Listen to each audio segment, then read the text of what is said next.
Cheguei! Bora! 34º dia da nossa jornada. Bom dia para você que está vendo de dia, para você que vai ver de noite, madrugada, boa noite para você.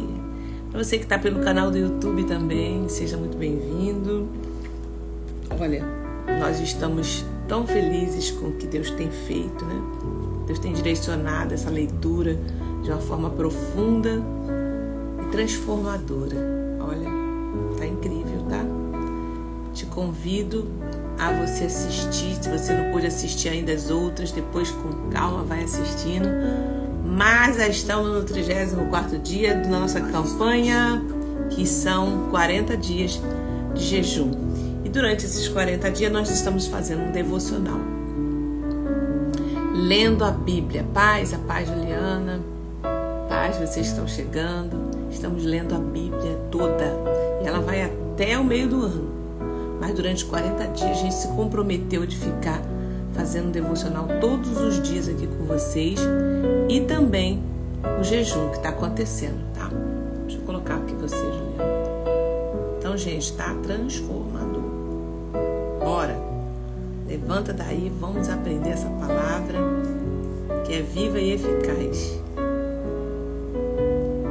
Amém? Muito bom, Marli tá aí também, Isabela, Josi. Que legal vocês estarem aqui, gente. Domingo, né? Mais uma vez, hoje as histórias também estão incríveis. E durante esse período de meditação da palavra, nós estamos no livro de Juízes. Inclusive vamos terminar hoje, Juízes. E já vamos entrar em Ruth. Eu também estou fazendo um paralelo, né? No livro de Josué, sobre a conquista da alma. Estou trazendo assim vários fatos interessantes que a gente está fazendo aí, uma alegoria que faz sentido, tá? Faz sentido, muito sentido para quem nós que atendemos, que fazemos mapeamento, que trabalhamos com libertação, faz todo sentido o que a gente está falando aqui. Então, os estudos de Josué sobre conquista da alma começou na live 28, depois você vai de lá para cá. Vai aproveitar muita coisa. Bom dia, Jaque. Vambora.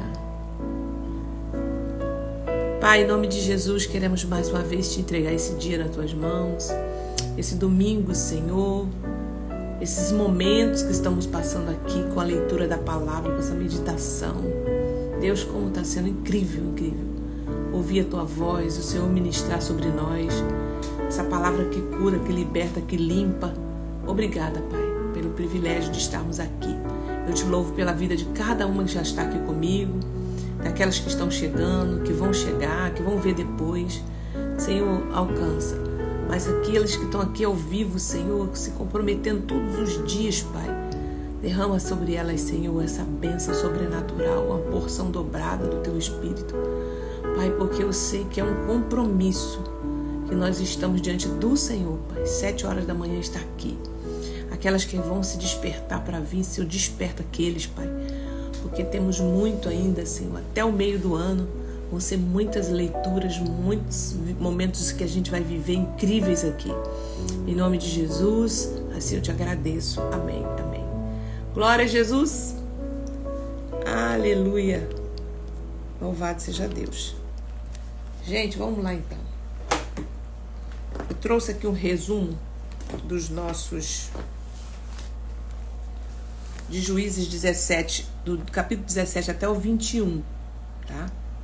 Aqui acontece muita coisa interessante, tá? Do capítulo 17 ao 21 tem assim umas histórias macabras. O povo, gente, largou de mão.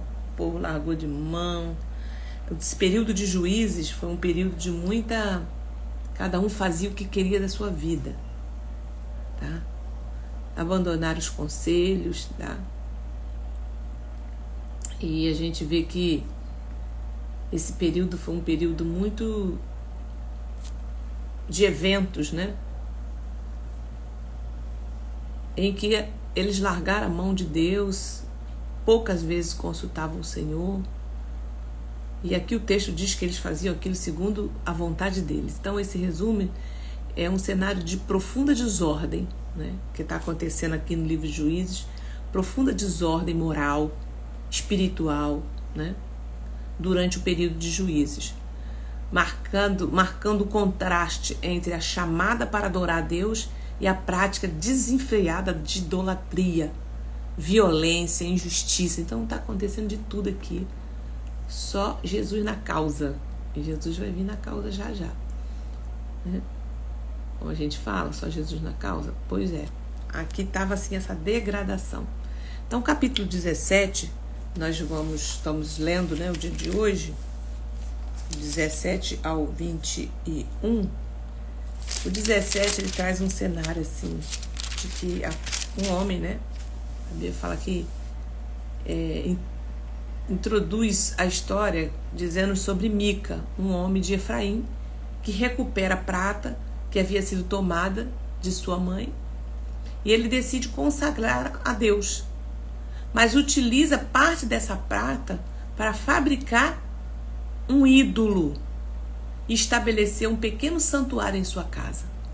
Então a idolatria, gente, ela é coisa lá do Egito, ela já vem. Esse povo que saiu do Egito, eles eram 400 anos lá. Então eles precisavam ter um amuleto, eles precisavam ter alguma imagem, algo que eles pudessem expressar e adorar. Já rapidamente eles perdiam. E não é diferente no dia de hoje, né? A idolatria, ela é um pecado, sobretudo, contra Deus, apenas contra Deus. Os outros pecados que nós cometemos, na maioria das vezes, são pecados que são cometidos contra o nosso próximo. Matar, roubar, destruir, prostituir, adultério, você comete contra Deus e contra o próximo. Agora, a idolatria, ela é exclusivamente um pecado contra Deus. Vocês pararam para pensar sobre isso? É um pecado contra Deus. É a infidelidade. É a prostituição contra Deus. Bom dia, Pisci, Mônica, tudo bem? Bom dia, gente que está chegando aí. Francisca, paz do Senhor. Célia. Então, aqui no livro de Juízes, nossa leitura, né, que a gente continua, Deus também está vendo essa degradação, né, que eles estão cometendo.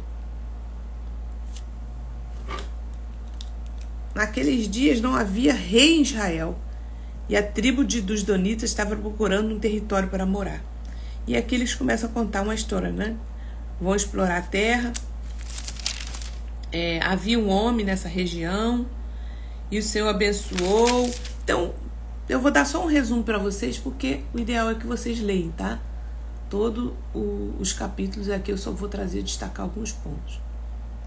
Então, a gente vê aqui o quanto que esse povo estão fora do contexto, né? No finalzinho do 17, fala assim: naqueles dias não havia rei em Israel, cada um fazia o que achava mais certo. E a gente está meio parecendo aqui no dia de hoje assim, né? Tem pessoas que acham, não, eu prefiro ficar em casa, eu faço do meu dinheiro o que eu quero, eu faço da minha vida o que eu quero. Então, naqueles dias de Juízes estava mais ou menos assim. Um ou outro levita que levantava, que tinha um compromisso com Deus, né? Então, um levita vagando em busca de um lugar para morar, acaba se alojando na casa de Mica e acaba assumindo a função de sacerdote, mesmo sem ter sido oficialmente designado para isso. Então a gente sabe que os levitas naquela época, eles foram designados por Deus para poder cuidar da casa, do templo, né? Servir a presença de Deus. Então esse capítulo 17, ele evidencia a prática da idolatria e a relativização da verdadeira adoração, ilustrando como naquele período cada um fazia o que parecia certo aos seus olhos. Então o que a gente aprende aqui nesse capítulo 17? A relativização. É relativo, eu posso fazer isso? Pode, não tem problema nenhum. Então as pessoas hoje estão relativizando, né, a adoração, como que tem que ser feita, né, colocando pessoas que não têm chamada para aquilo ali, e fazendo assim uma mistura, né, no meio do altar do Senhor. Então aqui ele mostra que estava dessa maneira. No versículo 18, no capítulo 18, a busca por território pela tribo de Dan. A tribo de Dan, ainda sem território definido, decide enviar exploradores em busca de uma nova herança. Os danitas descobrem a antiga cidade de Laís, que habitava de forma pacífica. Aproveitando-se de uma fragilidade, eles a conquistam e destroem e rebatizam ela como Dan. Então eles estão aqui ainda naquelas fases de conquista, né? Durante a expedição, os danitas chegaram até a casa de Micá, onde tomam o ídolo e o levita, incorporando a nova prática cultural em Dan. Então, existia ali ainda uns conflitos entre os próprios tribos, né, em busca de terras. Mas eles entram nessa casa desse Milca e encontram ali um levita. E levam o levita com eles. E pega também os ídolos dessas pessoas. Então, assim, a briga era pelos ídolos, a briga era pelo território, e acabaram brigando entre si também. No capítulo 19, a jornada do levita e a sua concubina. Aqui tem uma história muito macabra, né? Que eu vou ler para vocês. Naqueles dias em que não havia rei em Israel, ou seja, o que isso traz para nós, gente, quando não havia rei em Israel? O que você entende nisso aqui? Quando não há liderança, quando não há ordem numa casa, quando não há ordem numa igreja, quando não tem uma pessoa para colocar ordem naquele lugar, para ser o equilíbrio das coisas, né? Então aqui diz que naqueles dias em que não havia rei em Israel, houve um homem levita, que peregrinando, né, nas regiões montanhosas de Efraim, tomou para si uma concubina.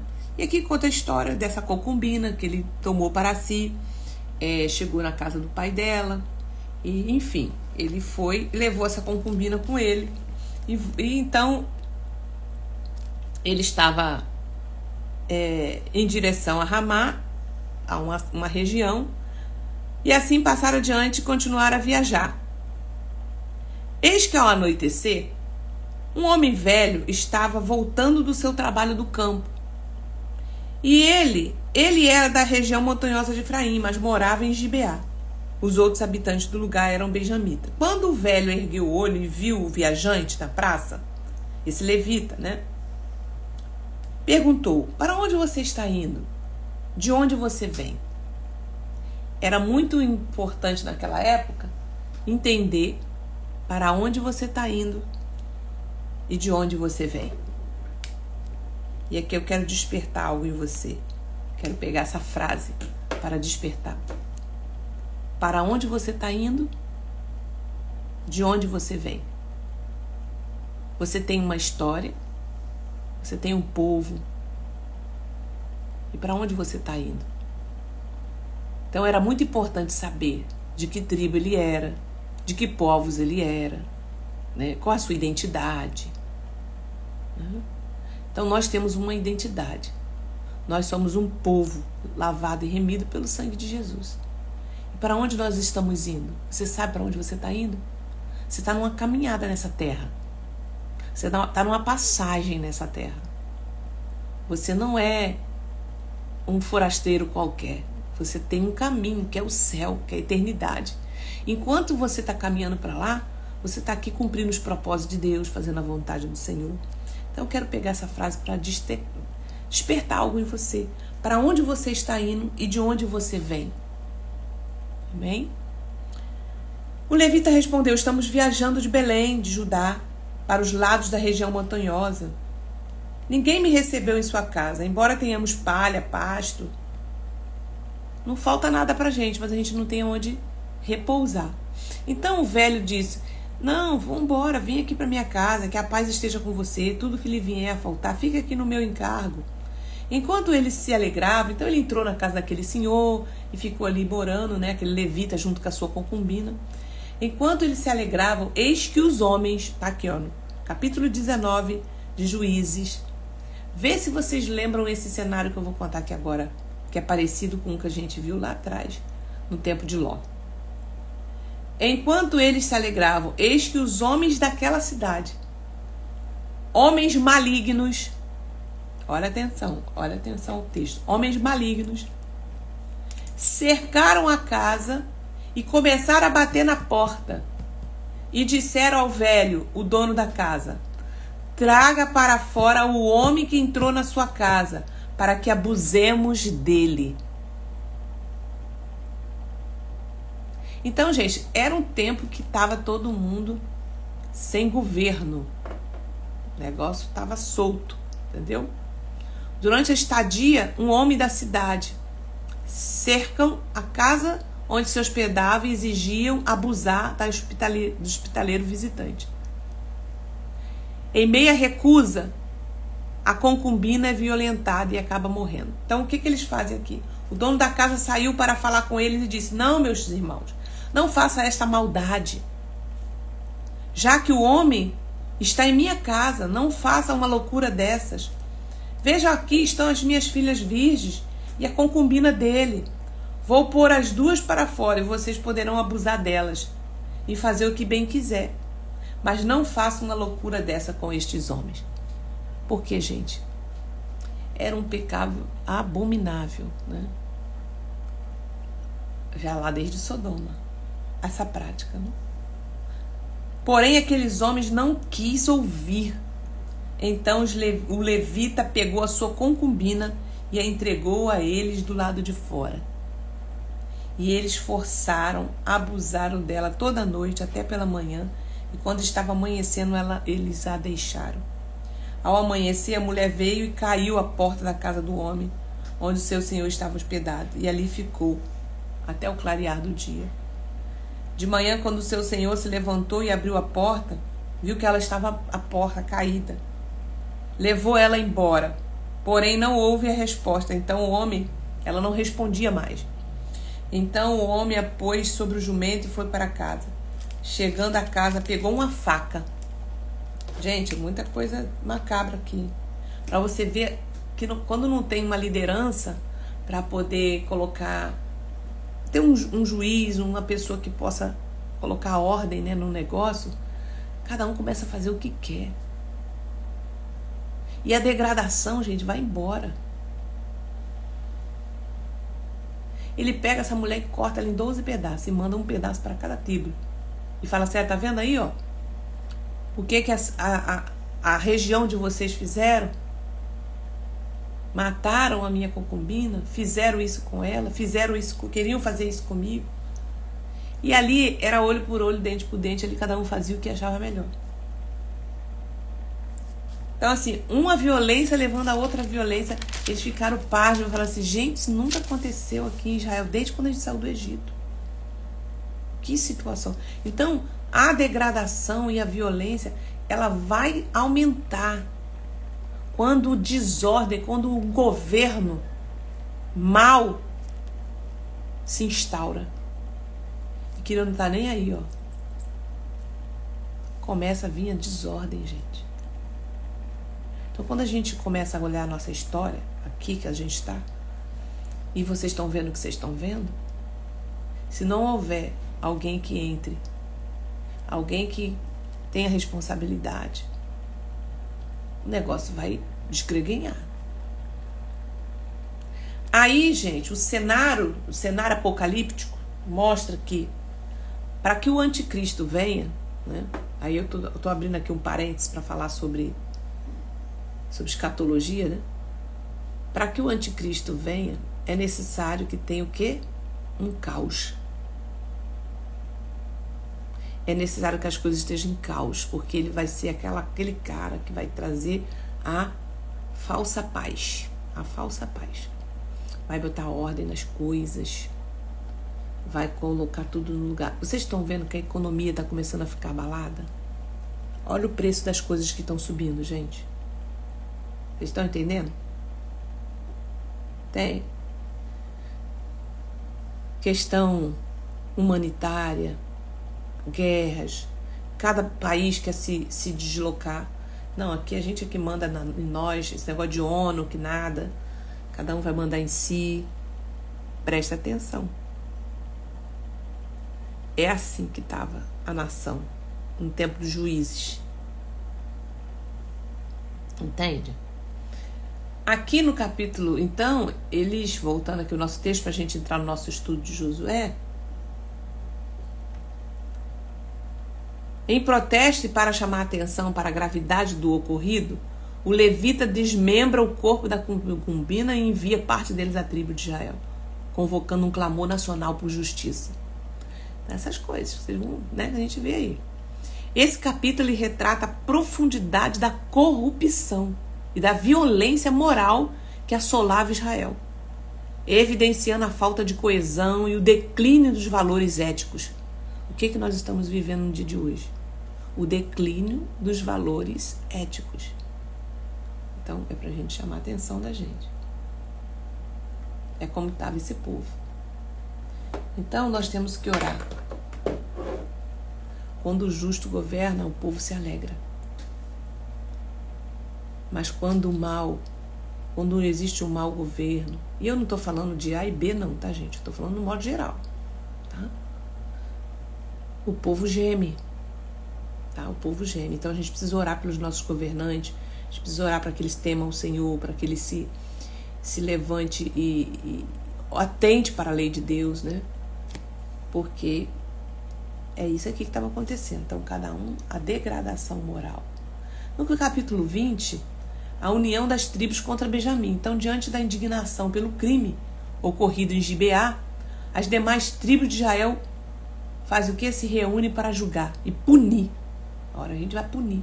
Então, olha essa guerra que você vê, guerra com guerra. É punição, uma querendo fazer com as suas próprias mãos.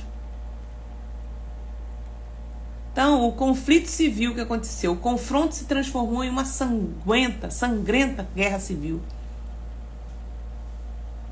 Então, quando que começa uma guerra, gente, civil?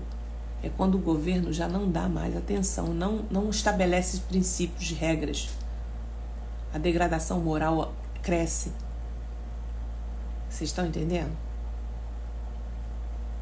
Quando não se tem um governo que julga com justiça. Então, a falta de coesão vai levar ao declínio de valores éticos. Então, entra o quê? Conflito civil. O confronto se transforma em uma sangrenta guerra civil. O conflito é marcado por várias batalhas, onde os israelitas, embora numericamente superiores, enfrentam grandes resistências e perdas consideráveis, chegando perto de exterminar uma tribo. Foi a tribo de Benjamim. Matou ali quase todos os homens daquela tribo. Então, o capítulo ilustra a tragédia da desunião nacional e as consequências devastadoras da ausência de liderança espiritual e moral. Então, nós precisamos orar para o governo, nós precisamos orar pelas lideranças espirituais que não estão tomando, não estão ouvindo ao Senhor, mas estão se alinhando a governos e abandonar os altares do Senhor, o cuidado com as coisas de Deus. Estão fazendo associações, trazendo os púlpitos para os altares. Tá, gente? Isso tudo, esse cenário que vocês veem aí, político e a mistura da religião junta. É mais ou menos isso aí. Isso tudo é apocalíptico. Isso tudo já consta no livro de Apocalipse. A gente vai chegar lá no final da nossa leitura, tá? Nós vamos falar sobre escatologia, sobre as 7 cidades da Ásia, as igrejas do Apocalipse. Vai ser um estudo também poderoso, tá? Então aqui, ó, consequência da guerra. No capítulo 21 a gente termina com a consequência da guerra. Após a guerra, há um lamento geral. Nós estamos vendo guerras aí, agora parece que estão entrando em acordo, mas você vê, ó, quantas pessoas tiveram prejuízo. Após a guerra, há um lamento geral pelo quase desaparecimento da tribo de Benjamim. O povo de Israel se vê diante do desafio de preservar uma das tribos fundadoras da nação, que mataram quase todos os homens pelo aquele pecado, ou seja, justiça. fazendo justiça com suas próprias mãos.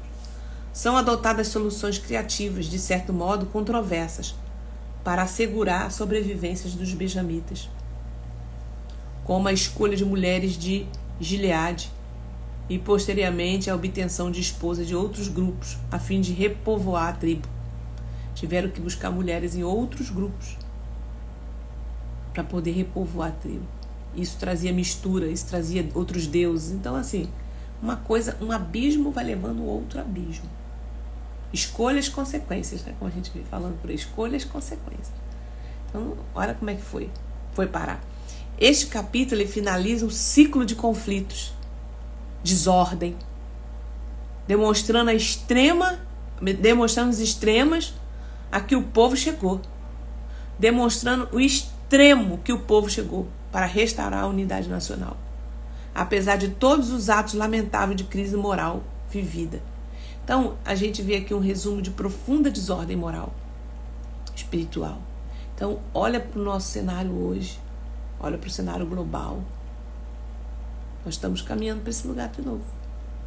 Até que vai aparecer um salvador da pátria, que é o anticristo. Gente, o anticristo, eu estava até lendo sobre isso, o anticristo não é uma pessoa que é contra os princípios de Cristo, preste atenção. Ele antevém a Cristo.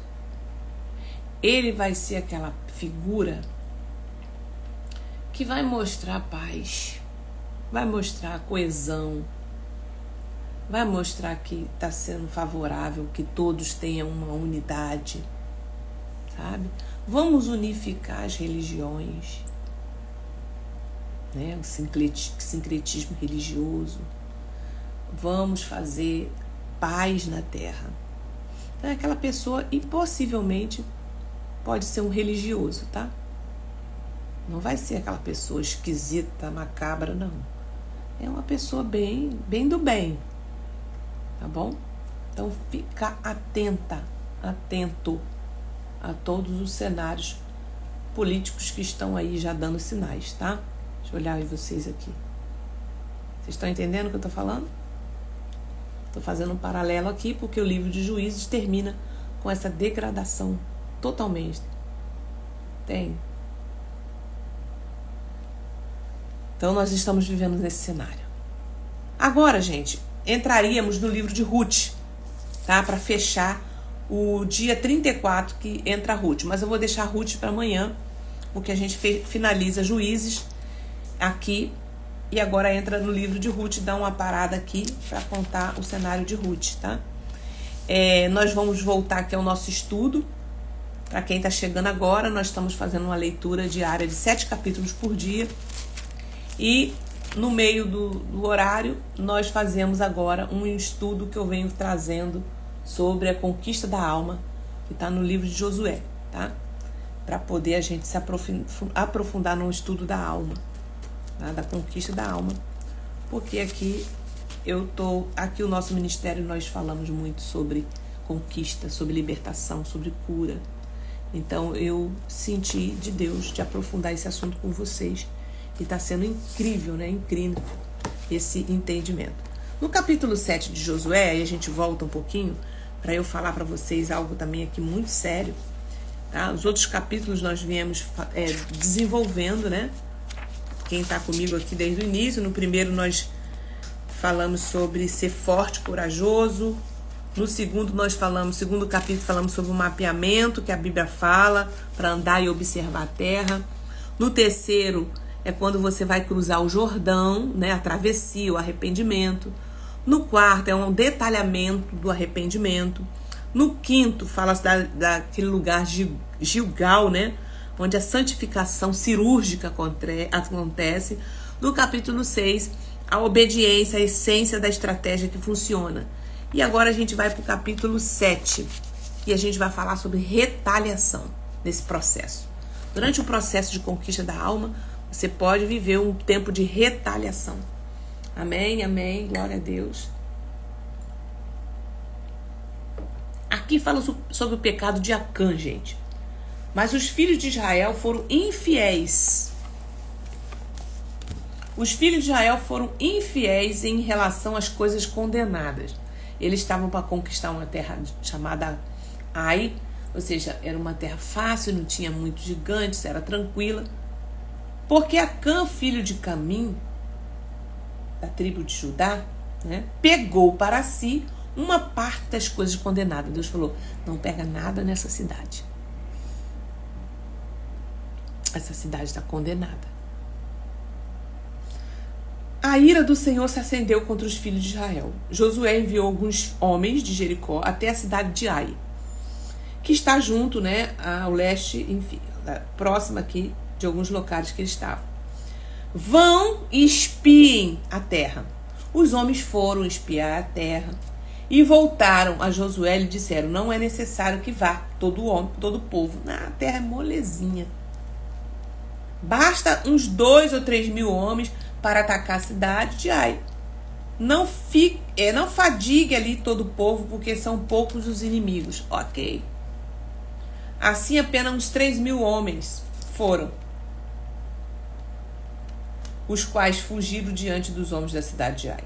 Os homens dali mataram os 36 deles e perseguiram os outros desde o portão da cidade até a pedreiras e os derrotaram na descida. E o coração do povo se derreteu e se tornou como água. Aí o povo começou a ficar desesperado com o Israel. Meu Deus, e agora mataram, mas não ia ganhar terra. Falaram que... Por que que... Então Josué rasgou a sua roupa, que Josué era o líder. Mandou o espia falou, tá ok, só manda um pouquinho de gente, tá tudo certo. Josué rasgou a sua roupa e se prostrou com o rosto em terra diante da arca do Senhor até a tarde dele. E os anciões de Israel o puseram pó sobre a cabeça. E Josué disse, ah, Senhor, Deus, por que fizeste esse povo passar o Jordão para nos entregar nas mãos dos amorreus e nos destruir? Antes tivéssemos contentado em ficar do outro lado do Jordão. Deus, fizemos tudo certo. Josué é o líder, né? O líder enganado, mas Deus não engana. Deus revela todas as coisas. O líder ali consultando o Senhor, meu Deus, o que está acontecendo, Senhor? Eu estou jejuando, eu estou orando, eu estou buscando a tua face, eu estou me comprometendo com o teu reino. Meu Deus, o que está acontecendo nessa congregação? O que está acontecendo nessa casa, Senhor? Sabe? Fazendo um paralelo. Aí o Deus fala para Josué assim, levanta-te. Já é uma chamada a ação, ó. Levanta-te. Por que você está assim prostrado sobre o seu rosto? Israel pecou. Bora. Israel pecou. Vai ficar chorando aí até quando, lamentando? Procura saber o que está acontecendo. Quebraram a minha aliança, aquilo que eu lhes havia ordenado, pois tomaram das coisas condenadas, furtaram, mentiram e até debaixo da sua bagagem o puseram. Deus conta, Deus vai te mostrar, líder, mulher, pai, mãe. Não fica nada encoberto diante de Deus. Se você for buscar Deus por uma resposta de algo que você não está conseguindo enxergar, se prepare que o Senhor vai te mostrar. Se prepare que o Senhor vai mostrar para você e você pode ficar chocada. Sei o que está acontecendo na minha casa. Deus vai trazer a juízo, de alguma forma. Levanta-te, Israel pecou. Furtaram. Por isso os filhos de Israel não puderam resistir aos seus inimigos. Viraram as costas diante de Deus, porque Israel está condenado à destruição agora. Não continuarei com vocês, se não eliminarem do meio de vocês a coisa roubada. Deus é justo. Pode ser o filhinho que for. Pode ser a homem ou a mulher de Deus. Pode ser o profeta. Pode ser o maior homem da nação. Deus tem compromisso com a verdade. Se ele tiver que levar, ele leva. Se ele tiver que matar, ele mata. Mas a obra do Senhor não vai ficar impune. E vocês estão vendo aí os cenários, como a gente está conversando aqui, políticos, religiosos, o que estão acontecendo por aí. Se tem pecado, se tem furto, enquanto não eliminar do meio de vocês as coisas roubadas. Levante-se, santifique o povo e diga: santifiquem-se para amanhã, porque assim diz o Senhor Deus de Israel: há coisas condenadas no meio de vocês. Santifiquem-se. Limpa o altar do Senhor. Limpa a eira. Assim diz o Senhor. Vocês não poderão resistir aos seus inimigos enquanto não eliminarem do meio de vocês as coisas condenadas. Enquanto tiver coisa condenada no nosso meio, crente, preste atenção. E eu estou falando para dentro da sua casa, na sua alma, a gente está fazendo um paralelo. Enquanto tiver práticas condenáveis, não tem negociação. Os inimigos vão explorar. Os demônios vão explorar, sim. E eu não estou falando de salvação. Eu estou falando de vida abundante. Enquanto tiver coisas condenadas, vai explorar, sim. Pela manhã, pois, vocês se apresentarão segundo as suas tribos. Aí Deus falou: ó, põe as tribos, vão se apresentar diante de você. E você vai de um por um.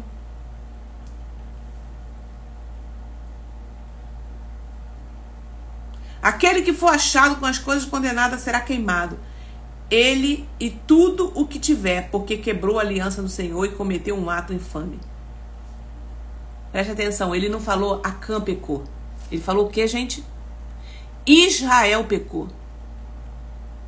Então, quando a gente sustenta um pecado, quando a gente sustenta um roubo, que a gente sustenta coisas condenáveis na nossa alma, não é você que pecou. Toda a sua geração sofre as consequências desse pecado. O pecado é seu.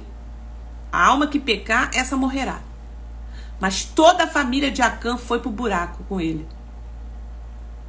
Se trazendo um paralelo espiritual, você que acha que não é, eu não estou falando que teu pai e tua mãe pecou e você vai pagar pelo pecado dele, não. Mas as consequências estão no mundo espiritual.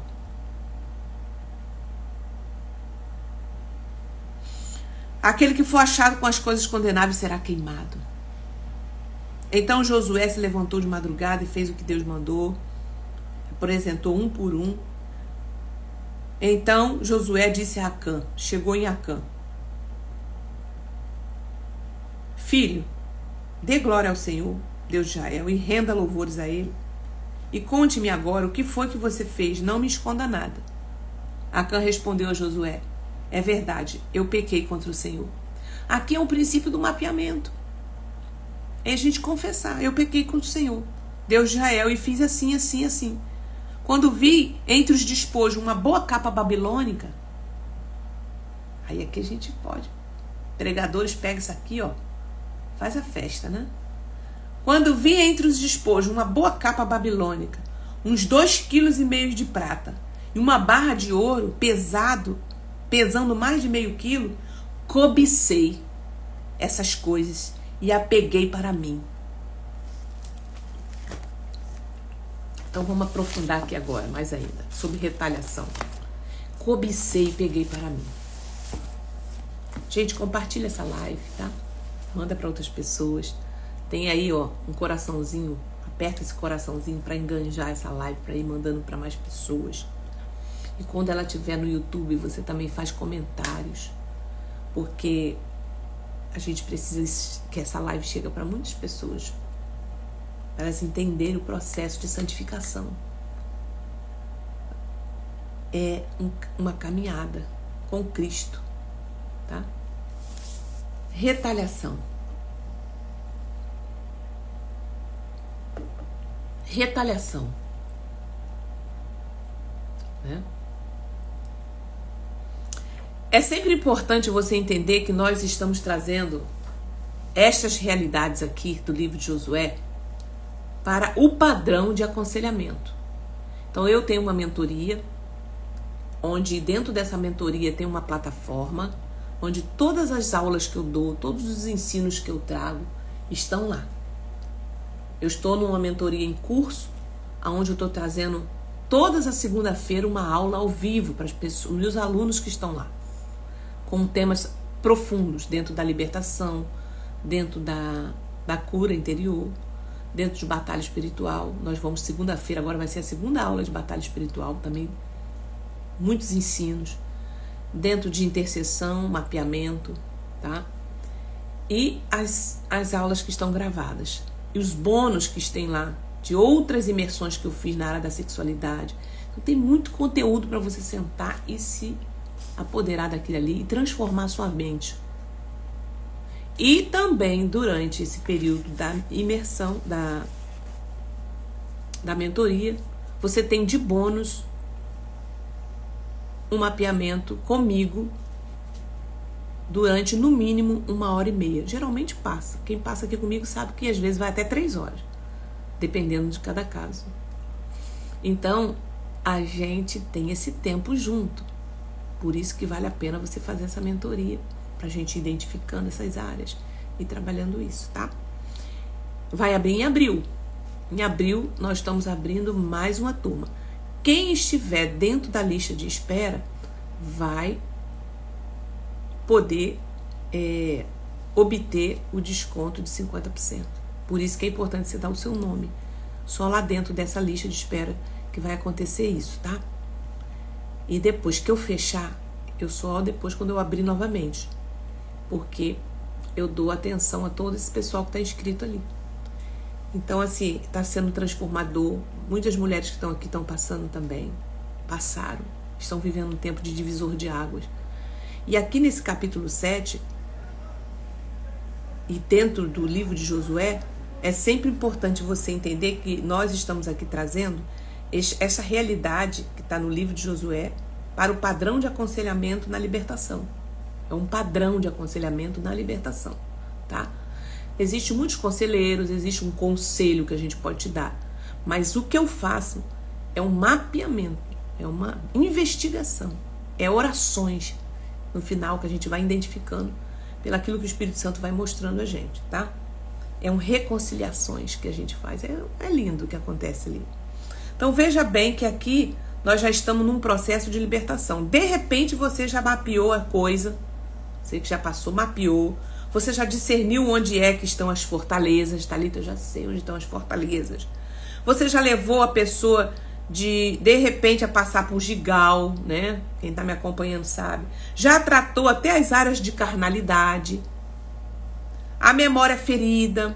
Algumas áreas você já levou a pessoa ao arrependimento profundo.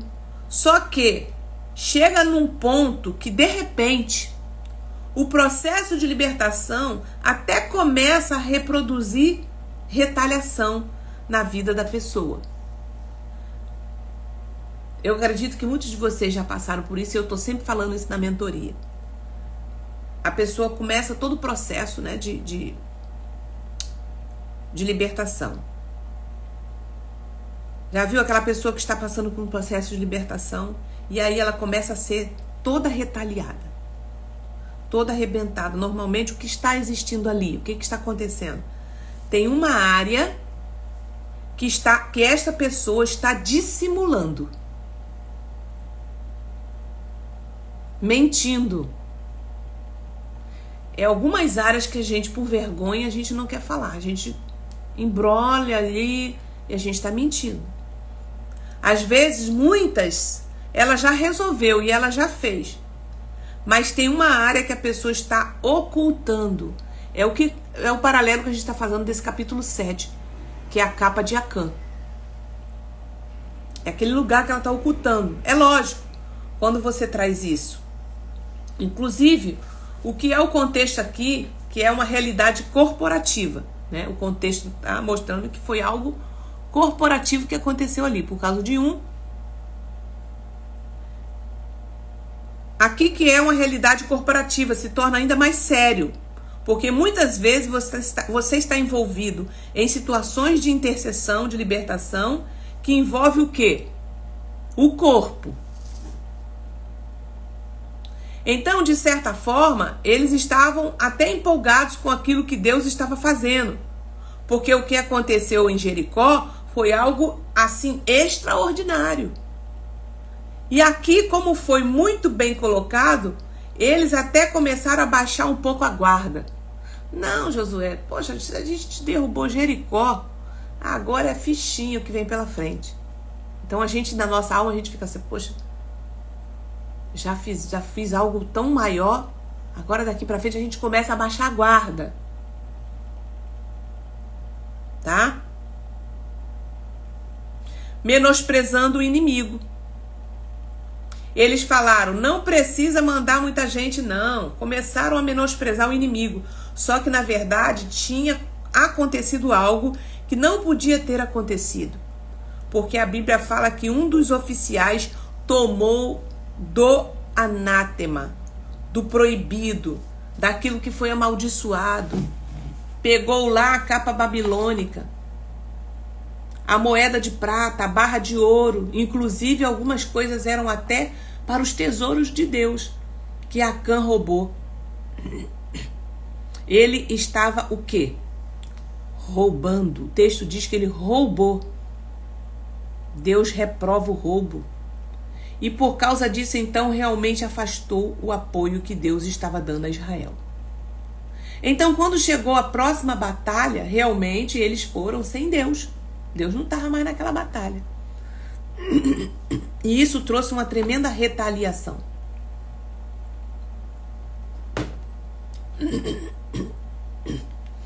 A retaliação veio primeiro no próprio corpo.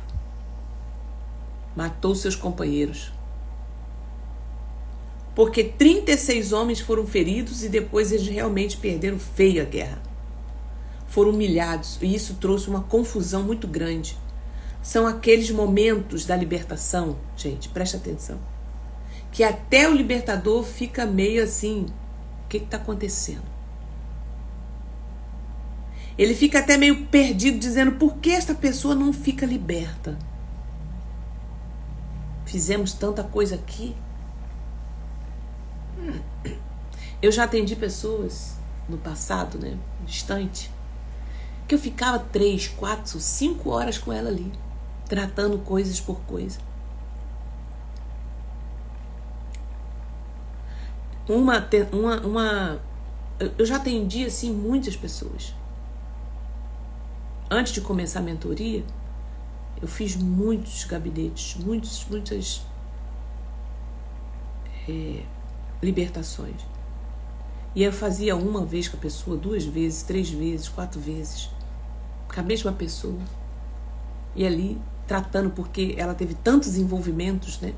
Tanto na área moral, quanto na área espiritual. Se envolveu com outros deuses, com outros santos, outros guias. A gente foi ali quebrando tudo. Mas eu ficava observando que as coisas não estavam andando com ela. Porque ao invés de melhorar a situação, a pessoa estava piorando. Porque está vindo todas essas retaliações contra ela. E aí o que você tem que fazer? Lógico, você tem que ir para Deus, você tem que se humilhar. Foi o que Josué fez. A princípio, né? Fez, mas depois de Josué ficar ali o dia inteiro se humilhando, Deus falou com ele, rapaz, olha, para de fazer isso. O problema é que Israel pecou. Eu acho muito interessante essa colocação inicial, a maneira com que Deus trata do povo. É aquilo que eu falei muitas vezes, Deus trata conosco em termos de coletividade. Israel pecou, levanta. E Deus estava tratando com a nação, na verdade. Deus chegou de cara e falou assim, Acã pecou? Não. Deus chegou para Josué e falou de cara assim, olha, vai lá, Acã pecou? Não. Olha, a consciência do corpo, a consciência de corpo que Deus está trazendo para a nação, o que ele falou? Israel pecou. Deus trata conosco e com todas as nossas descendências.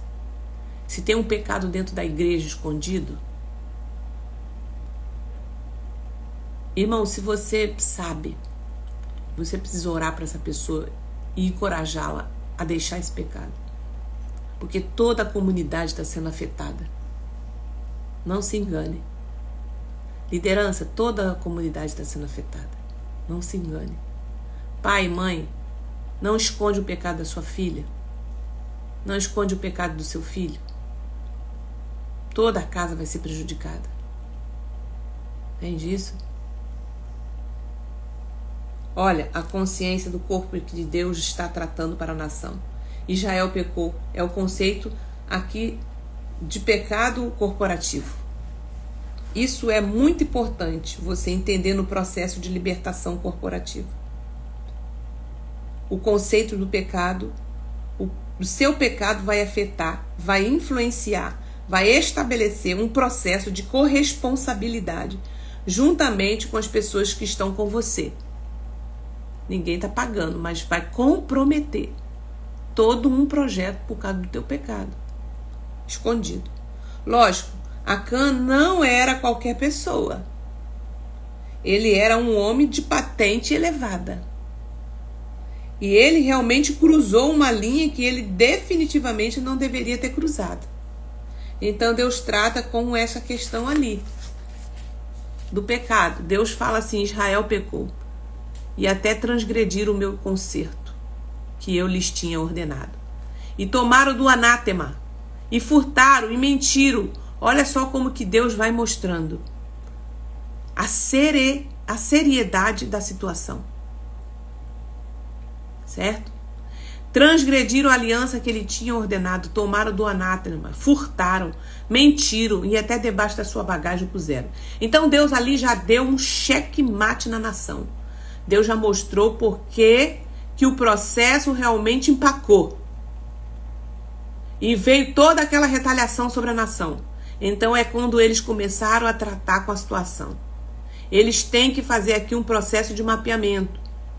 Aprofundar o processo de libertação. Para entender onde estava essa situação específica. E é interessante que eles partem por esse princípio das heranças espirituais.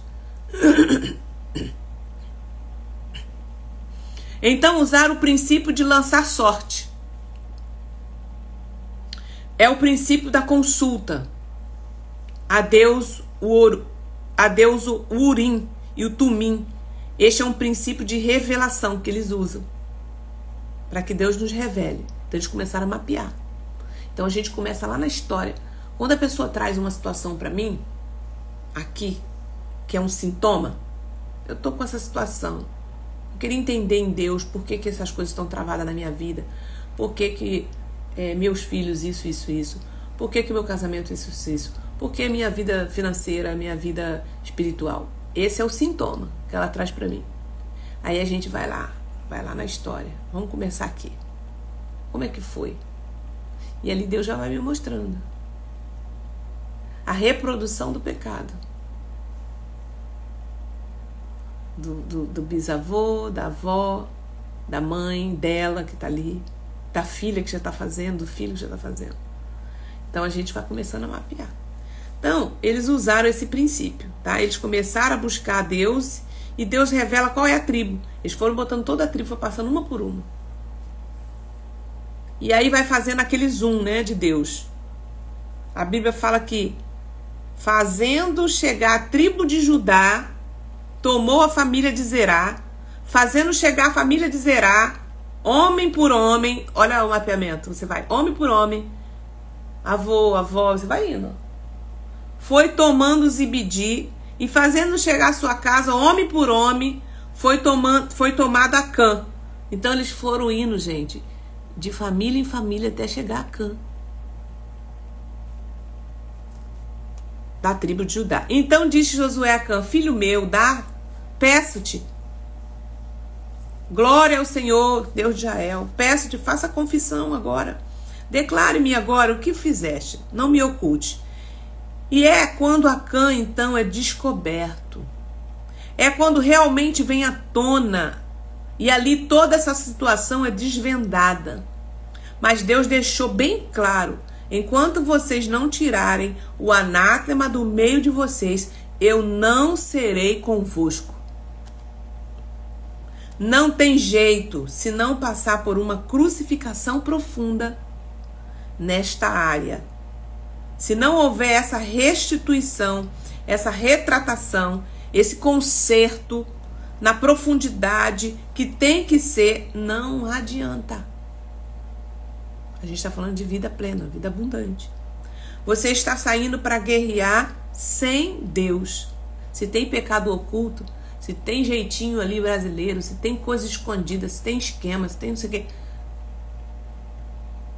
tá saindo para guerrear sem Deus. É forte, né, gente? Quem tá entendendo isso aí? Então a essência aqui realmente é essa. É a retaliação. No caso aqui da nação de Israel, o que aconteceu? O que Deus disse que iria acontecer com a pessoa que fizesse isso?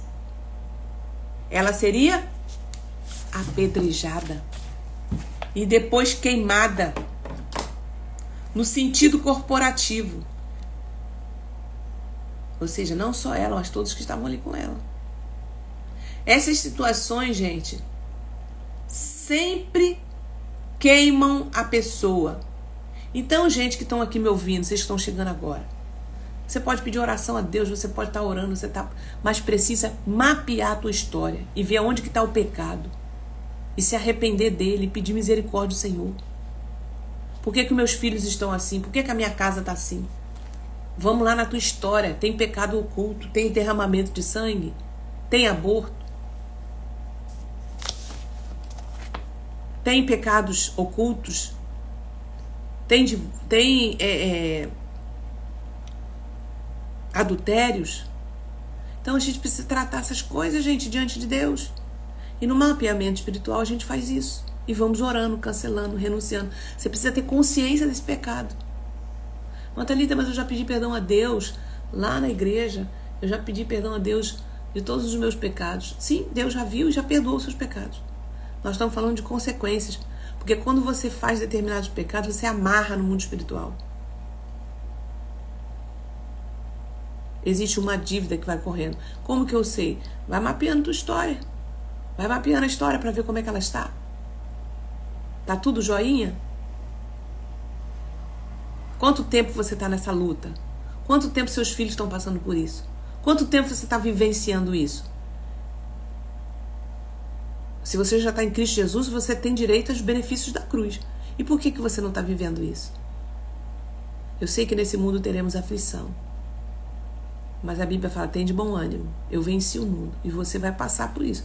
Então, existe uma fase para você passar pelo deserto. Não é a vida toda.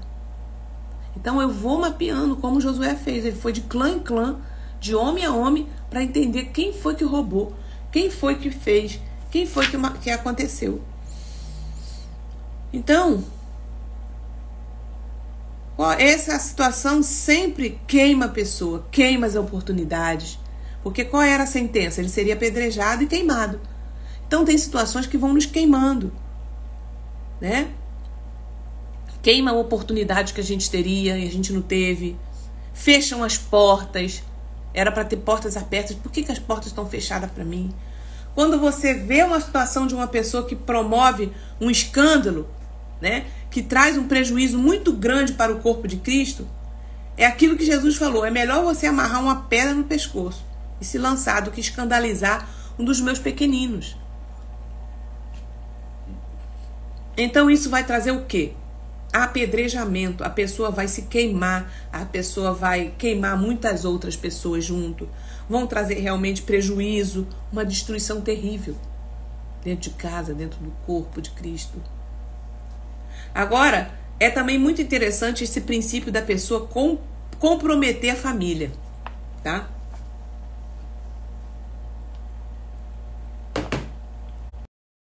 Família, entendeu? Já estamos finalizando aqui. E quem que foi destruído? Toda a família foi destruída. Inclusive nós vamos reforçar esse entendimento, como que às vezes o pecado de uma pessoa, quando ela viola uma aliança, quando ela rouba, furta, mente, derrama sangue, né? Como isso na verdade vai trazer uma destruição, não só para a pessoa, mas também a família vai ser retaliada, tá? Então, o que a gente observa aqui é exatamente esse impacto de uma retaliação nesse capítulo 7 que nós estudamos, do pecado de Acã, tá? Então o que a gente observa aqui é exatamente esse impacto de uma retaliação. É quando você acerta o inimigo, mas o inimigo também te acerta. Então no processo de libertação a gente acerta o inimigo, mas se tiver capa de Acã que não foi confessada, ele vai te atacar. Aquilo que nós falamos, quando você viola estes princípios de cobertura, armadura e patente, você realmente cruza uma linha e desobedece a Deus. Viola uma aliança, esconde as coisas. Então isso é um dos principais motivos que faz com que um processo de libertação sofra todo um retrocesso. É quando existe esse tipo de coisa que Deus está confrontando aqui. Existe mentira, existe roubo, existe dissimulação, existem motivações obscuras, corrompidas. Então isso realmente, por mais que o libertador está se esforçando, por mais que eu passe aqui 2, 3 horas com você, que o povo está se empenhando, que a equipe está em prol dessa pessoa, mas nessa área aí que a pessoa está dissimulando, está roubando, violando uma aliança, sonegando a verdade, irmãos, Deus vai abandonar. E quando chegar a própria fortaleza, que não é assim tão grande, de repente, o quadro vai reverter todo. Vai haver uma grande perda, vai haver uma grande destruição. Então este é o drama. A grande derrota que aconteceu em Ai foi algo doloroso. Foi aí mesmo, enquanto essa situação não foi resolvida. Ou seja, não era um problema tão grande a cidade de Ai. Eles já tinham derrubado Jericó. E por que perderam em algo tão pequeno? Por causa disso. Porque não confessaram, não foram verdadeiros dissimuladores, voltando uma aliança que não era para voltar. Entende? Às vezes, por exemplo, já aconteceu de eu fazer o mapeamento. A pessoa ali estava com um problema sério no seu casamento. E durante o processo do mapeamento, ela não me contou. Mas quase a gente já estava no segundo, o terceiro ou quarto atendimento, alguns anos atrás. Ela me fala assim, olha, me procura, que a situação dela estava ruim de novo, procurando. O que aconteceu? Durante o processo, eu estava me envolvendo com a outra pessoa. Não tinha acontecido nada, mas depois aconteceu. E ela não abriu isso no processo. Então ela jogou tudo a perder. Porque dissimulou. Então eu não estou aqui para poder querer saber da vida da pessoa. Não. É você que tem interesse de deixar tudo no altar e não ter retaliação do diabo. E aí as coisas desgreguenhou, foi embora. O casamento acabou, separou novamente. Por quê? Estava numa crise e ela estava se envolvendo com outra pessoa. E não confessou isso durante o processo, tá? E aí teve muitos problemas depois. Então é isso, é uma capa de Acã que tá ali. Violando, né? Dissimulando, não falando a verdade. Onde a pessoa está violando as alianças, ela está tentando se preservar. Onde estão estas motivações fundamentadas em avarezas, corrupção, carência. Em muitas libertações nós vamos ter que, além do processo da libertação, chegar no Acã da alma da pessoa. E o Acã é isso, esses motivos que fazem com que a pessoa nunca seja livre. Muitos, pelo contrário, ao invés da situação melhorar, a situação piora, que são os Acãs que estão escondidos. Então o coração deste capítulo 7 é a retaliação. O conceito do pecado corporativo, o conceito do mapeamento, das iniquidades, dessas situações que estão sendo escondidas, esses processos de Deus, desvendar as motivações, os pecados obscuros na vida da pessoa. E isso, gente, faz parte da realidade de um processo de libertação. Eu não sei se você sabe, mas tem pessoas que até quando vão preencher aquela ficha, mentem. A ficha que nós liberamos. Tá? Tem gente que mente preenchendo a ficha. Tem gente que só nega informações. Por exemplo, nós já pegamos tantos casos, como eu contei esse para você. Por exemplo, dar aqui um exemplo de casos que é comum que a pessoa fala que é casada e ela não é casada, ela está mentindo na ficha. Essa pessoa é um Acã, ela é amaziada. Entendeu? Vai adiantar ela passar por um processo de libertação desse jeito? Tem como passar? Porque o processo de libertação que a gente está falando aqui é algo profundo. Você tem que ter responsabilidade. Porque nós vamos tirar todos os deuses de lá. Você vai viver limpa, mas você vai ter que ter um compromisso de responsabilidade. Tá? Israel vai perder a batalha. Todo grupo vai perder a batalha. São aquelas libertações que você só perdeu tempo. Você perdeu tempo. Todo mundo perdeu tempo. O intercessor perdeu tempo. Se desgastaram.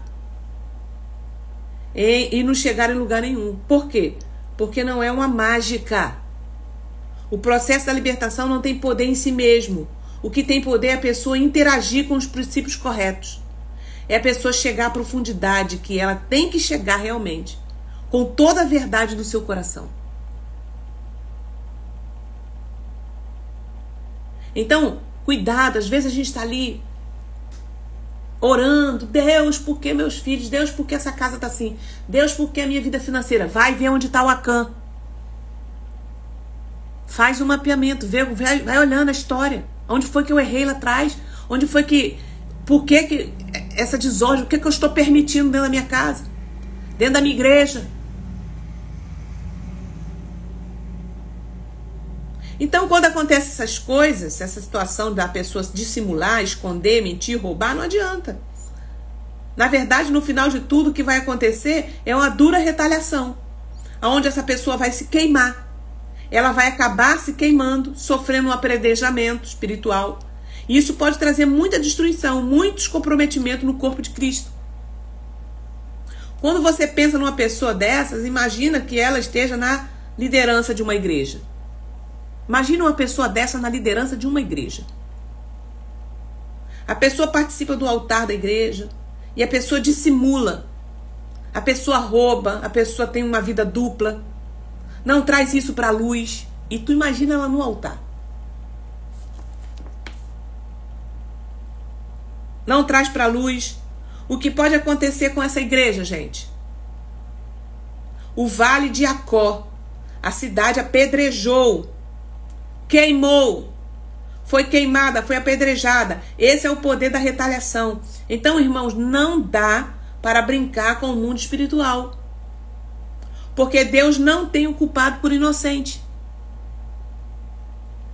Então, lideranças, você está queimando, você está apedrejando, você está fazendo a igreja perder as batalhas, as guerras. Se você está na frente, no altar dessa maneira. Uma vida dupla. Uma coisa dentro de casa, no altar é outra. Fazendo negociações. Vai queimar, Deus está queimando. A família vai sofrendo. Os membros também.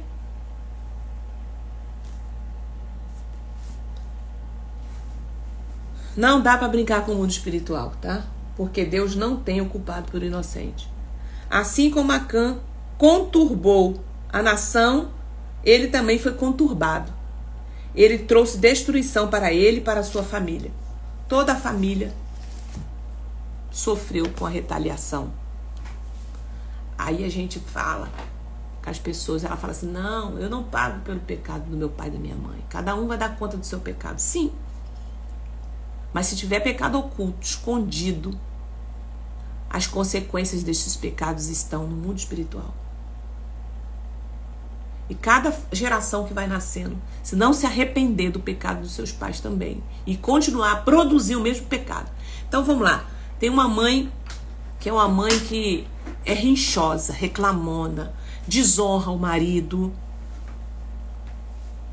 E aí você faz um mapeamento, desonra o marido, fala mal. Ela é uma mulher ciumenta. Ela é uma pessoa fofoqueira, ela é uma pessoa que... Tudo isso aqui. Aí você vai olhar para a história da mãe dela. A mãe dela tinha comportamentos parecidos com o pai. Aí você vai olhar para a filha. A filha também tem comportamentos parecidos com o dela. Esse pecado está indo. Ó. Enquanto essa mãe ou essa pessoa não chegar e falar assim, eu reconheço esse pecado da minha família, eu reconheço esse pecado de mentira, eu reconheço esse pecado de simulação, eu reconheço essa fofocada na minha família e eu não quero isso pra mim. Eu não quero isso pros meus filhos. Eu cancelo isso aqui agora, diante do altar do Senhor. Porque tem lá no mapeamento, fofoca, mentira, engano. Eu não quero mais isso. Eu reconheço esse pecado. Pronto. Ali você vai começando a construir uma nova história para você e para sua geração. Deus vai te dar as estratégias. Não é automático. Você começou o primeiro passo e reconheceu esse pecado. Tá? Então que Deus te abençoe, minha querida. Palavras soem em seu coração e você entenda. Vai orar, vai ficar igual o Josué com a cara no pó lá, orando de noite, de dia, rasgando as vestes, fazendo jejum, vai ficar orando até que Deus falou, levanta, presta atenção, Israel pecou. Vai ficar orando e chorando até quando? Começa a consertar a tua casa, começa a reparar o altar, a eira. Se foi você que teve comportamentos errados no futuro, reconhece hoje e peça perdão a Deus e mude seu comportamento. É isso que Deus está falando. Senão vai ficar orando a vida toda pelo mesmo problema. Aleluia! Em nome de Jesus de Nazaré. Aqui é uma live para acordar você, para despertar. Aqui é palavra de exortação. Para mudar a tua vida, o teu cenário. Você tem uma nova criatura, você está em Cristo Jesus. Por que ainda está nessa situação? É para você pensar, levanta, como Deus falou para Josué. Levanta desse chão, para de orar. Chega. Toma atitude. Coloca agora cada um diante de você aí, do arraial. E começa a mapear a história. E começa a orar diante do Senhor agora pedindo perdão. Para mudar o cenário da casa, o cenário da igreja. Em nome de Jesus. Em nome de Jesus. Sai desse lugar de choro o tempo todo. Quantos anos você está chorando? Deus está falando para você. Levanta. Israel pecou. A casa pecou. Tem pecado, tem capa de Acã escondida. Confessa esse pecado diante de Deus. Procura um ministério sério, faz um mapeamento e diante do Senhor e começa a ajeitar a sua casa. Em nome de Jesus, procura. Aqui é para despertar você. Gente, que Deus abençoe. São palavras profundas, né? Na nossa aula de batalha espiritual, eu vou trazer uma aula sobre isso, tá? Sobre a gente declarar palavras, sobre a gente ter autoridade, tá? Autoridade na nossa vida, na nossa casa. E a autoridade passa por muitos princípios, tá? Nós precisamos entender isso na batalha espiritual. Como desarmar o inimigo, como a gente batalhar. Bom, a gente está trazendo aqui algumas armas espirituais, a gente vai dar continuidade. E tem umas assim profundas pra gente tratar aqui, tá bom? Dons. Deus nos dá dons ministeriais também.